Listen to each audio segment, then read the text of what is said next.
સૌથી મોટા સમાચાર ભાવનગરથી પ્રાપ્ત થઈ રહ્યા છે।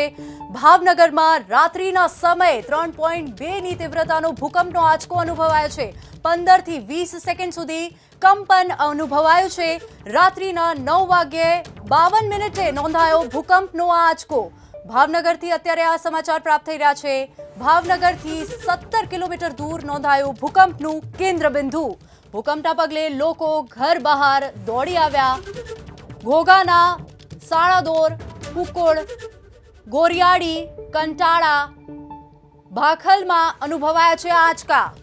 લાકડિયા, નવાગામ, બાડી, પડવા, ભંડારિયામાં અનુભવાયો છે ભૂકંપનો આંચકો। તો ભાવનગરમાં રાત્રિના સમયે અનુભવાયો છે ભૂકંપનો આંચકો, જેનો કેન્દ્રબિંદુ ભાવનગરથી 17 કિલોમીટર દૂર છે। ભૂકંપના પગલે લોકોમાં ભયનો માહોલ સર્જાયો છે। લોકો ઘરની બહાર દોડી આવ્યા છે। 15 થી 20 સેકન્ડ સુધી કંપન અનુભવાયું છે। 3.2 ની તીવ્રતાનો ભૂકંપનો આંચકો અનુભવાયો છે। ભૂકંપના પગલે લોકો ઘરથી બહાર દોડી આવ્યા। ઘોઘાના સાળાદોર, કુકડ, ગોરિયાડી, કંટાળા, ભાખલમાં અનુભવાયા છે આંચકા। તો અત્યારે આ સમાચાર જે છે ભાવનગરથી પ્રાપ્ત થઈ રહ્યા છે। ભાવનગરમાં ભૂકંપ અનુભવાયો છે। રાત્રિનો સમય હોય અને લોકો તેમના ઘરની અંદર શાંતિથી બેઠા હોય છે, પરંતુ અચાનક ભૂકંપ આવ્યો અને લોકો પરેશાન થયા। તો અત્યારે વધુ અપડેટ સાથે અમારા સંવાદદાતા પાર્થ અમારી સાથે જોડાઈ ગયા છે। પાર્થ, ભાવનગરમાં ભૂકંપના આંચકા અનુભવાયા છે, શું છે વધુ વિગતો?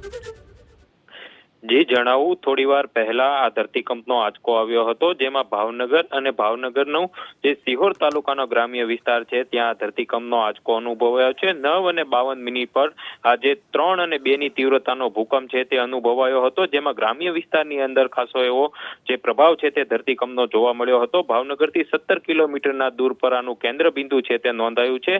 હાલ જે ડિઝાસ્ટર વિભાગ દ્વારા પુષ્ટિ કરવામાં આવી છે કે આ ધરતીકંપમાં કોઈ પણ જાનહાનિ થઈ નથી, પરંતુ જે આ ધરતીકંપનો આંચકો અનુભવાયો છે તે ISR સંસ્થા સિસ્મોલોજીક રિસર્ચ ગાંધીનગર દ્વારા આપવામાં આવી છે, જેમાં ભાવનગરને અને ખાસ કરીને સિહોર તાલુકાના જો ગ્રામ્ય વિસ્તારની વાત કરવામાં આવે તો ટાણા, અગિયાળી, વરલ, પિંગળી સહિતના જે ગ્રામ્ય વિસ્તાર છે કે જ્યાં ધરતીકંપનો આંચકો છે તે અનુભવાયો હતો। જોકે થોડી વાર માટે ધરાધ્રુજતા લોકો છે તે પોતાના ઘરની બહાર આવી ગયા હતા, અને હાલ તો આ જે ધરતીકંપની માહિતી મળી રહી છે તેને લઈને કોઈ જાનહાનિ થઈ નથી તેવી ડિઝાસ્ટર વિભાગ દ્વારા પુષ્ટિ કરવામાં આવી છે।